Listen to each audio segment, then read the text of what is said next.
주일이 있으니까 토요일은 대충 하고요. 가서 쉬고 또 월요일부터 또 열심히 빡세게 또 달리고 자, 거기 간단한 거 한두 가지만 체크를 더 하고 근데 진도가 많이 못 나갔네. 왜 그렇지? 생각보다 못 나갔네요. 많이 나간 거예요? 못 나갔어. 오늘 내가 노동시장까지 다 끝내려고 그랬는데 그러면서 일찍 한다고. 네. 그 아닙니다. 예. 그 289페이지 보세요. 거기 그 문제만 체크하면 앞에도 우리가 봤던 거니까. 정부는 금리 자유화를 추진하고 있고 자유화된 금리 제도하에서 신용할당이 존재하는 이유, 그걸 미시적인 측면이라는 게 뭐예요? 미시적인 측면이라는 게 개별 경제 주체 행동을 보라는 얘기죠. 그렇죠. 그래서 우리가 앞에서 다 봤어. 이미 다 봐버렸어. 구체적으로 거기 신용할당 설명이 있고요. 특히 그 역선택과 도덕적 해이를 정리를 해놨으니까 보시면 되겠습니다. 그리고 마지막 그 291페이지에 그 신용할당과 통화정책의 효과 그거 좀 체크를 해주시고, 신용할당이 광범위하게 존재하는 상황에서는 밑줄 그어놓으세요. 통화정책의 전달 경로에 있어서 이자율이나 통화량보다는 신용 총액이 더욱 중요하고, 이걸 신용 경로라고 하고, 대표 경로로 대출 경로가 있고 대차 대조표 경로가 있다. 앞에 다 말씀드린 거예요. 넘어가겠습니다. 또 그 뒤에 문제도 옛날 문제긴 하지만 간단하게 모딜리아니 밀러 정리를 좀 여러분 기억하기 위해서 문제 잠깐 볼게요. 우리나라 기업들이 부채 비율이 외국 기업들에 비해서 상대로 높다. 외환위기 이후에 대기업 부채 비율을 200% 이하로 낮추도록 했다. 높은 부채 비율이 기업에게 주는 경제적 이익은 뭐고 위험은 뭐냐. 또 한국이 과거에 대기업들이 높은 부채 비율을 유지했던 이유는 뭐냐. 이렇게 묻고 있는데요. 그 해설에 높은 부채 비율이 기업에게 왜 이득이냐, 그거를 모딜리아니 밀러의 수정된 정리가 있는데요. 일단 그 1번의 모딜리아니 밀러의 일정리 그거 좀, 법인세가 존재하지 않는다 밑줄, 기업의 파산 가능성을 고려하지 않는다, 자본시장이 완전하다, 그리고 똑같은 정보에다 밑줄 긋고 정보의 비대칭성이 없다. 이런 가정하에서 전통적인 견해 밑에 2번 전통적인 견해 모딜리아니 밀러 정리 이렇게 나와 있습니다. 전통적인 견해는 부채 즉 타인 자본을 적절히 이용해서 기업 가치를 높일 수 있다라는 게 전통적인 이론이에요. 그런데 모딜리아니 밀러가 그렇지 않다라고 얘기했어. 그리고 나중에 수정된 이론에서는 또 그렇다 이렇게 얘기를 했단 말이에요. 우리가 알아야 되는 건 뭐예요 그러면? 수정된 걸 알아야 돼. 수정된 걸. 그래서 첫 번째는 모딜리아니 밀러 정리를 보면 거기에 밑줄 그어주세요. 기업 가치가 자본 구조와는 아무런 관련성이 없다. 그 말은 자기 자본 갖고 하든지 타인 자본 갖고 하든지 자본 구조와 기업 가치는 아무런 상관성이 없다. 이렇게 모딜리아니 밀러가 얘기를 했단 말이에요. 그런데 수정된 모딜리아니 밀러 정리 거기다 별표를 하고, 현실에서는 법인세라는 게 존재하는데 이 법인세가 자기 자본을 갖고 있는 기업과 타인 자본의 부채 비율이 높은 기업을 따로 달리 취급한다 이것입니다. 어떻게?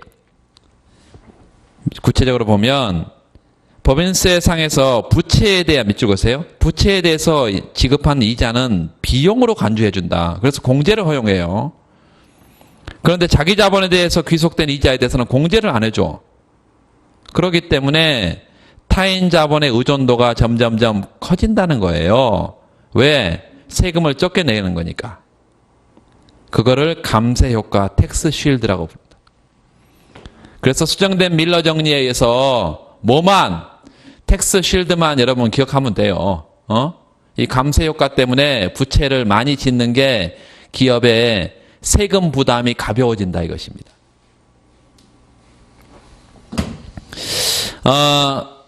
위험성은 뭐냐? 293페이지 위험성. 높은 부채 비율이 기업에게 주는 위험. 당연히 부채 비율이 높은 이게 부채를 많이 져서 거기 생산성이 낮은 분야에 중복 투자하게 되면 수익률이 낮아서 낮은 수익률을 가지고 높은 이자를 부담해야 되기 때문에 이게 문제라는 거예요. 그게 기업의 재무 구조에 악영향을 미친다. 두 번째, 디플레 상황에서는 부채 디플레이션 효과가 나타나는데 그게 뭔지 좀 기억해 두세요. 부채 디플레. 디플레 상황이라는 것은 보통 물가가 낮죠. 경기가 지금처럼 침체 국면에서는 물가가 낮잖아요. 왜 낮아? 안 팔리니까. 기업 물건이 안 팔리니까. 기업들이 이제 뭐 덤핑이 뭐 이렇게 한단 말이죠. 재고가 창고에 쌓여 있고. 그래서 실질 부채 가치를 P분의 B로 쓸 수 있는데요. 명목 가치를 B라 하면 그 밑줄 그어서 두 번째 줄에 디플레가 발생하면 일반적으로 채권의 실질 가치가 상승한다. 그러나 그 두 줄 내려가 보면 디플레가 예상된 것이 아니고 예상치 못했다면 그 식은 냅둬버리고요. 기업이 부담하게 하는 실질 부채 가치가 커지기 때문에 디플레를 예상하지 못했다면 아까 명목 가치의 P분에 비해서 P값이 떨어지는 거에 전체 값은 올라가는 거죠. 그래서 실질 부채가 커지기 때문에 부채 상환 부담이 더 커지는 위험이 있다. 한국이 왜 과거에 기업들이 부채 비율이 높았냐. 제일 끝에 줄에 정부의 암묵적 지급 보증. 이게 한국의 외환 위기의 가장 큰 원인이다라고도 얘기를 하는데요. 암묵적 지급 보증. 정부가 기업의 부채를 암묵적으로 보증해 준다 이거예요. 해외에서 우리나라 한국의 대기업에게 돈 빌려주면서 어떤 생각을 하냐면 한국 정부는 한국의 대기업을 그냥 죽도록 내버려 두지 않는다 이것입니다. 대마불사다. 그래서 사실은 기업에게 빌려주는 건데 결국은 한국 정부가 공적 자금을 투입해서 기업을 살릴 거란 이런 뭐가 있어요. 신뢰가 있기 때문에 많이 빌려준다 이거예요. 그래서 그 제일 밑에 경제발전기에 정부 주도의 차관 밑줄. 정부가 돈 빌려와서 기업에게 빌려주는 형태로 차관을 빌려왔다. 또한 세제상의 거기 감세 효과 밑줄. 법인세가 점점점 싸진다 이것입니다. 부채로 조달하면 자기 자본 안 하고. 자, 이런 경우에 정부가 돈을 빌려다가 주거나 암묵적으로 지급 보증하게 되면 기업은 내가 부채를 조달을 해가지고 수익만 생각하지 위험을 별로 고려하지 않는다 이것입니다. 위험은 누구에게 떠넘겼어? 정부에 떠넘겼어. 응? 그러면 거기 평면이 이제 여러분 많이 보는 토빈의 포트폴리오 모형이에요. 여기는 시그마 파이고요. 위험이야. 여기는 포트폴리오의 기대 수익이에요. 이거 파이라고 쓰기도 하고 뭐 expected revenue에서 ER 이렇게 쓰기도 하는데요. 파이. 요 포트폴리오에 따른 위험, 이 포트폴리오에 따른 요 기대 수익 이렇게 요 ER 이렇게 써도 되고. 자, 요 점은 뭐냐면요. 요 점은 위험도 전혀 없고 수익도 전혀 없어. 이게 안전자산이에요. 모든 포트폴리오를 안전자산만 선택하면요. 위험도 없지만 수익도 제로야.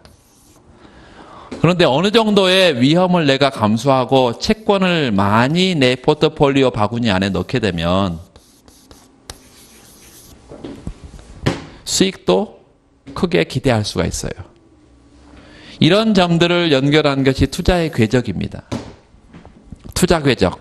이 투자 궤적은 선택 가능한 거야. 모두 위험 자산을 선택하든지 모두 안전 자산을 선택하든지 아니면 골고루 선택하든지 선택할 수 있다. 이 위험이라는 것은 가능한 한 회피하려고 할 거예요. 그런데 예상 수익은 가능하면 높으면 좋을 거야. 그러니까 효용의 증가 방향은 예에서 율로 갈 거야. 이렇게 가겠죠. 무차별성은 이렇게. 그래서 만약에 요 A라는 점을 선택하게 되면 안전자산과 위험자산을 골고루 선택하게 되는데요. 위험을 점점 개의치 않게 돼버리면요. 위험을 점점 고려하지 않게 되면 무차별 곡선의 형태가 얘를 점점 선호하는 형태가 되면 이렇게 바뀐다는 것이에요. XY 평면에 여러분 무차별선의 곡률이 달라지는 거 아시죠? 무차별선의 곡률은 뭘 반영을 해요? mu y분의 mux 한계 효용의 비율이잖아요. x제 한계 효용의 비율이 높으면 높을수록 기울기가 가팔라지지. 예를 들어서 우리가 미시경제에서 다 하잖아요. 요 예산 제약하에서 XY 두 재화를 소비하는데요. 이런 점을 예를 들어서 이런 점을 골고루 소비하는 게 지금 최적이라고 생각해서 이런 점을 선택하고 있는데 얘가 예를 들어서 채식이야. 얘가 육식이에요. 얘가 지금 이제 병원에 갔더니 더 이상 고기 먹지 말라 이런단 말이죠. 그러니까 채식을 훨씬 더 좋아하게 됐어. 그러면 그렇다면 요게 지금 무차별선 접선의 기울기가 뭐니까 MRS인데요. 요 MRS가 MUY분의 MUX야. Y제로 평가한 X제 한 단위 추가 소비가 가져다 주는 효용 증가분이 예전보다 훨씬 더 커지지. 그렇죠? 그러면 요게 요런 형태로 무차별선이 바뀐다니까. 그럼 이게 최적점이 아니에요. 더 이상 최적이 아니어서 바깥으로 밀어내겠지. 이렇게. 요런. 이 형태가 똑같은 거야. 얘는 좋고 얘는 전혀 개의치를 않아. 그러면 이렇게 곡률이 바뀌게 되면 이 점은 더 이상 최적이 아니고 점점점 어디로 가는 거예요? 이런 식으로 이런 데 가깝게 가는 거죠. 위험 자산을 훨씬 더 많이 선택하게 돼. 만약에 위험을 전혀 개의치 않아 버리면요. 여기 아예 수평으로 이렇게 돼. 무차별성이 아예 수평으로 돼버려. 전부 다 위험 자산을 선택하게. 그 위험 자산을 선택한다는 게 가능한 한 대출을 많이 받고 부채를 많이 져서 이 위험 자산을 리스크 큰 투자를 선택한다는 것입니다. 그래서 부채 비율이 높은 이유를 요 포트폴리오 모형을 가지고 설명을 할 수 있다는 얘기입니다. 노동시장이네요. 300페이지.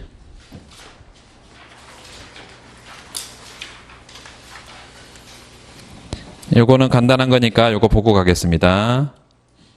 요거 보고 집에 갈게요. 언론 기사를 보면 최근 OECD 통계에 의하면 우리나라 실업률은 매우 낮다. 고용률이 높지 않다. 이렇게 실업률이 낮으면 고용률이 높아야 되는데 이게 이상현상이다. 경제학자들은 유럽의 높은 실업률을 겪고 있는 원인들이 그 엄격한 고용보호제 찾고 있다 몇 줄. 엄격한 고용보호제. 특별한 사유가 없는 한 자를 수 없다. 이거죠? 고용보호제라는 게. 이에 따라 우리나라에서도 고용 문제를 해결하는 방안 하나로 엄격한 고용보호제를 완화해야 한다는 일부 주장이 있다. 이게 노동시장의 유연성 뭐 이러면서 지금 뭐 국회에 쟁점이 되어 있는 상황이잖아요. 지금 이제 선거한다고 아무 생각이 없지만. 그 고용률은 그 밑줄 그어놓으세요. 생산 가능 인구 P고요. 취업자 수는 2입니다. 생산 가능 인구를 P, 경제활동 인구를 L, 취업자 수를 E, 실업자 수를 U라고 할 때 고용률과 실업률의 관계를 도출하고 언론의 이상현상을 설명해봐라. 이론적으로는 경험적으로는 엄격한 고용보호제가 밑줄, 실업률에 미치는 영향은 확실하지 않다. 엄격한 고용보호제는 고용률을 감소시키는 것으로 나타나고 있다. 그 이유는 뭐냐? 자, 밑에 지표들 여러분. 실업률은 L분의 U고, 그 다음에 경제활동 참가율은 P분의 L이고, 생산 가능 인구에 대해서 경제활동 인구니까. 그 다음에 고용률은 P분의 2고, 체크하세요 다. 그래서 고용률은 P분의 2인데요. 뭐분의 뭐라고? P분의 2. 이거를 분모 분자에다가 L을 집어넣으면 L분의 2, 그 다음에 P분의 L 이렇게 되죠? 그리고 취업자는 전체 가운데 실업자를 빼버리면 취업자죠? 그래서 마지막으로 별표 거기 고용률은 1에서 실업률을 빼고 경제활동 참가율을 곱한 것이다. 요건 뭐 당연히 별표하고 기억해야 됩니다. 이거 모르는 사람 없을 것이고. 그 경제활동 참가한 사람 중에 실업자를 제외한 비율이 고용규모다. 그 설문의 이상현상을 설명한다. 일반적으로 실업률이 낮은 경우 밑줄? 실업률이 낮다면 고용률은 1 마이너스 실업률 곱하기 경제활동 참가율이니까 실업률 1 마이너스 실업률. 그 실업률이 낮으면 고용률은 높아야 되죠? 그렇죠. 그런데 두 번째 줄표에 고용률은 실업률 외에도 경제활동 참가율에 영향을 받기 때문에 우리나라는 실업률이 낮음에도 불구하고 밑줄 긋읍시다. 고용률이 왜 낮냐? 경제활동 참가율이 낮기 때문이다. 선진국은 경제활동 참가율이 높은데 우리나라는 경제활동 참가율이 낮은 이유는 가장 대표적인 게 이제 가사노동의 여성 비율이 높다. 두 번째, 거기 나와 있지 않지만 여러분 여성의 경력 단절 문제 써놓으세요. 여성의 경력 단절. 노동 경쟁에서 굉장히 중요한 것입니다. 결혼, 출산, 육아 이걸로 인해서 이제 그동안에 열심히 일했던 여성들이 이제 전업주부가 되는 거죠. 그래서 여성의 경력 단절 문제. 그 다음에 대학생의 비중, 군복무, 경제활동 참가 시기가 늦다. 뭐 스펙 쌓기 뭐 이런 것도 얘기하고 있는데 그 제일 뒤에 그 실망 실업자 밑줄. 그래서 일정 기간 동안에 열심히 직업 구직행위를 했지만 취업을 못하는 경우에 이제 구직행위 자체를 단념해 버리는 것이 실망 실업자죠. 실망 실업자는 당연히 경제활동 참가율에 영향을 줍니다. 고용보호제 거기 밑줄 긋읍시다. 노동자를 특정한 법에서 정해진 사유 이외에는 해고를 못한다. 근로기준법 밑줄. 또 꼭 법이 아니더라도 노사가 협의해서 합의된 사항 이외에는 해고가 어렵죠. 그래서 강성노조일수록 해고가 어렵습니다. 고용보호제가 강화되면 기존 고용의 축소 규모가 어려워진다. 신규 채용에 신중해진다. 당연하죠. 내가 못 자르게 되면 채용을 마음대로 채용하겠어요? 그래서 신규 채용이 어려워진다는 것은 왜 그럴까요? 왜 그래? 구체적으로 신규 채용이 이제 실업률에 영향을 줄 텐데 어떤 식으로 영향을 주나요? 특정한 유보임금 수준의 이상의 직업 제한을 할 가능성이 직업 제한, 잡 아퍼를 할 가능성이 어때요? 줄어들죠. 그러면 실직률은 어때요? 실직률. 못 자르게 만들어 놨으니까 실직률도 낮아지고 두 번째 새로 취업 상태로 넘어가는 입직률, 취업률 이것도 낮아지겠죠. 둘 다 낮아집니다. 그래서 거기 보세요. F0U에서 F1U로 화살표 입직률이 낮아지는 거 화살표. 이게 신규 채용이 신중해지기 때문이고요. 두 번째 S0에서 S1으로 이건 이직률이죠. 이직률 이게 낮아지는 이유는 고용보호제 때문이고 자체로 고용보호제 자체. 그 밑에 수식 박스 치고 암기하세요. 장기 균형 상태. 실직자 가운데 재취업 비중, 취업자 가운데 실직자의 비율 이게 맞아 떨어지는 상태를 장기 균형 상태라고 그러고 그 장기 균형 상태에서의 실업률을 뭐라고 그래요? 자연 실업률이라고 그런다. 이직곡선과 입직곡선을 여기가 지금 실업률이고요. 여기가 S1-U 전체 가운데 요 실직자가 차지하는 비율. 요거 이제 취업자죠, 지금. 취업자. 그래서 취업 상태에서 새로 일자리를 잃는 사람의 비율이니까 이게 무슨 곡선이고? 이직곡선이고, 이직. 그리고 FU는 요 실직자 가운데요. job finding ratio. 새로 일자리를 찾는 사람의 비율. 여기 입직곡선이고요. 입직곡선은 요 실업률에 대해서 당연히 우상향하는 이렇게 곡선으로 나올 것이고, FU가.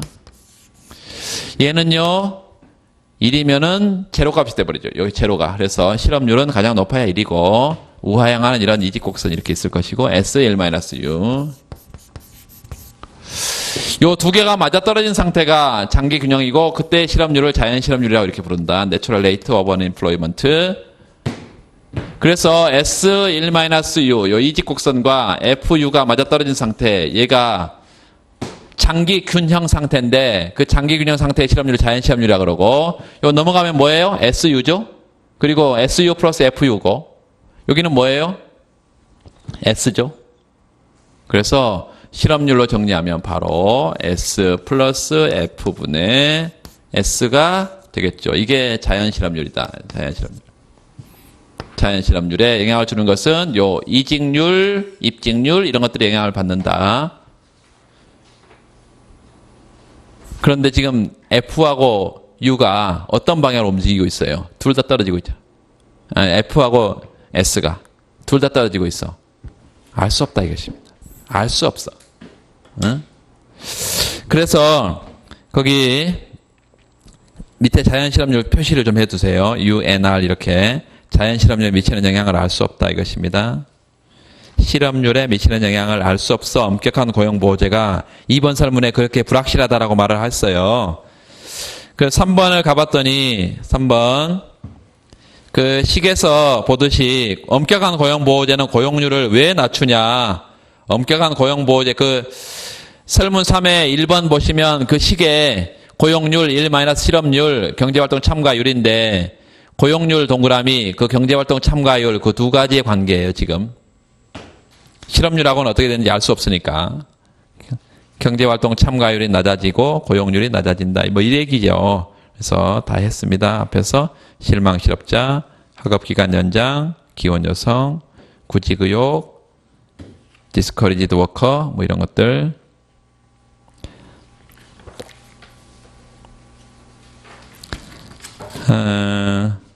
월요일은 그 노동시장 뒷부분에 중요한 문제들이 몇 문제 있습니다. 그래서 그거하고 화폐 자산은 뭐 쉽게 볼 것이고 일반 균형으로 가고 일반 균형 경기 변동으로 그쪽으로 바로 가고 경제 성장론을 가고 충분히 우리가 잘 해온 것 같아요. 진도 빼는 데는 뭐 문제 없다 그랬잖아요. 그래서 그 시간이 뭐 잘 조절해서 중간에 그 개방 경제 부분을 수업 시간에 좀 다룰 수 있으면 뒤쪽 좀 다루고 뭐 이렇게 하여튼 일주일 동안 고생 많이 했고요. 또 주말 잘 지내시고 월요일 날 뵙겠습니다. 수고하셨습니다.